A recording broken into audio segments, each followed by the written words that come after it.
आरंभ होता मुख्य लक्ष्य थिला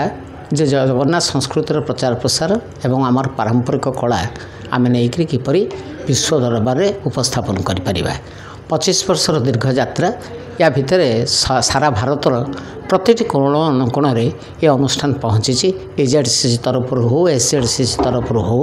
राज्य सरकार तरफ हो सबु जगार प्राय पहुँची बहुत बड़ बड़ फेस्टिवल हाम्पी फेस्टिवल ठार आरंभ करी राजस्थान में आपणकर जो रही ऑर्गेनाइजेशन सेठी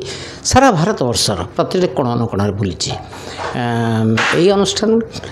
गोटा शिक्षा अनुष्ठान एठी पिला माने नाच शिक्षा कर नृत्य शिक्षा केवल पारंपरिक नृत्य ओडिसी नृत्य और संबलपुरी नृत्य भजन नृत्य आमर मॉडर्न डांस कौन ये ना तापर विशेष भाव में आम पसंद करूँ जेहेतु आम श्रीक्षेत्र अनुष्ठान तेणु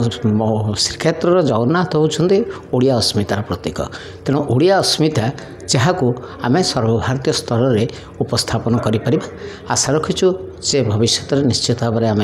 बाहर को जापरू ओडिशा बाहर को कंटाक्ट चली विभिन्न ये हो पारे जेकोसी मुहूर्त हो पारे किंतु आमर गोटे ये रही जेमती अनाबना भाव में आम विदेश जावाई इच्छुक नहूँ जो आम प्रकृत निजर संस्कृति की उपस्थापित करूँ सेठिकी जीवु नतुबा आमर जीवार ना तो आमर यहाँ 25 वर्ष प्रथम आम पुरी करूँ 3 दिन धरिक जनवरी मसरे 27, 28, 29 तापर आम वर्ष सारा आम पालन करूँ चिंता करूँ तार यहीटा द्वितीय पर्याय रवीन्द्र मंडप आम करने एठिक आसलु गोटे दिन करूँ या परवर्ती अवस्था आम लक्ष्य रखीचु जे मसे 2 मास भितर जदि हम ब्रह्मपुर में आम पुनर्बार यही रौप्य जयंती महोत्सव पालन करूँ तापर राउरकेला कथा चिंता अच्छे बालेश्वर कथा चिंता अच्छे कोरापुट कथा चिंता अच्छे तेणिक जगन्नाथ महाप्रभुंर इच्छा आम जाणु आज जो कार्यक्रम थिला सर्वप्रथमे आम गलु आमर जो उत्कल मंडप अच्छे रासर जे प्रतिष्ठाता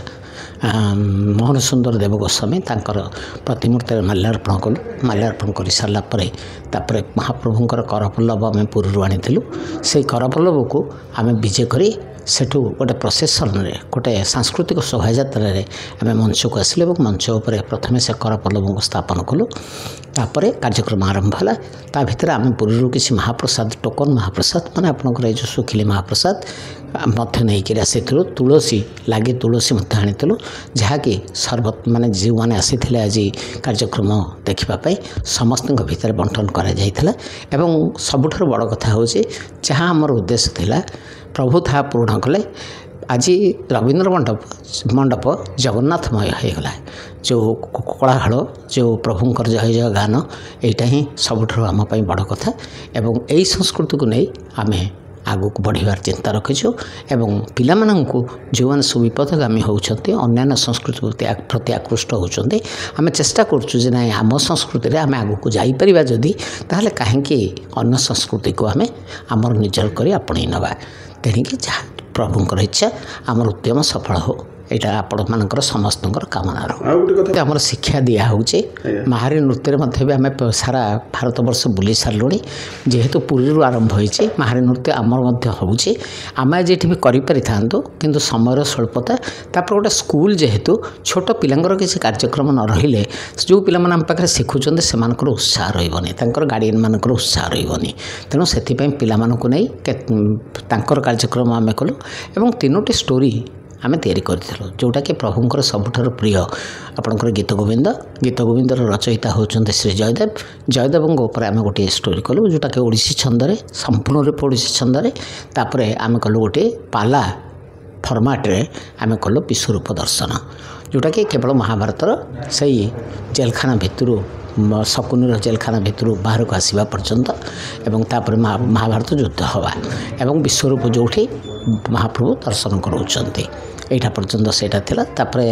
अक्षय महांतींकर जोटा अनवद्य सृष्टि कांची अभियान सेटा तो आम संस्कृति आम परंपरार गोटे प्रतीक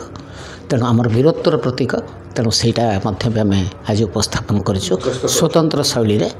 उपस्थापन करिछु आम सेटा स्वतंत्र शैली रे एवं आहरी अनेक आमर कार्यक्रम रही सब कार्यक्रम नहीं आम गोटे सारा भारत वर्ष विभिन्न क्षेत्र में आम कार्यक्रम जारी रखीचु एमती बहुत अवार्ड आम पाइचु अवार्ड जदि आम घर भितर पशिजा तो ताले अवार्ड ଯଥେଷ୍ଟ ସମ୍ମାନ ଆମେ ପାଇଛୁ ଏବଂ ରାଜ୍ୟ ସରକାର ଆମ ଭିତରେ ଯେଉଁମାନେ ଅଛନ୍ତି ଯେଉଁ ପରିବାର ଏହି ଅନୁଷ୍ଠାନଟିକୁ ପ୍ରଥମେ ଆରମ୍ଭ କରିଥିଲେ ତାଙ୍କର ବାପା ମା ଏବଂ ଯିଏ ନିଜେ ଗୁରୁ ଏମାନେ ସମସ୍ତେ ହେଉଛନ୍ତି ଅନ୍ନପୂର୍ଣ୍ଣାର କଳାକାର। ଅନ୍ନପୂର୍ଣ୍ଣା ରଙ୍ଗମଞ୍ଚ ଯେଉଁଟା ଆପଣମାନେ ଜାଣିଥିବେ ପ୍ରାକ୍ତନ ରଙ୍ଗମଞ୍ଚ ତାର ଏମାନେ ପରମାନେଣ୍ଟ ଆର୍ଟିଷ୍ଟ। ତାପରେ ତାଙ୍କର ମା ମଧ୍ୟ ଓଡ଼ିଶା ସଙ୍ଗୀତ ନାଟକ ଏକାଡେମୀରେ ଆୱାର୍ଡ଼ ପାଇଛନ୍ତି ଆକ୍ଟିଂରେ ଏବଂ ବାପା ତାଙ୍କର ସିନେମା ଇତ୍ୟାଦି କରିଛନ୍ତି ସେ ବାବଦରେ ବି ସେ ଆୱାର୍ଡ଼ ପାଇଛନ୍ତି।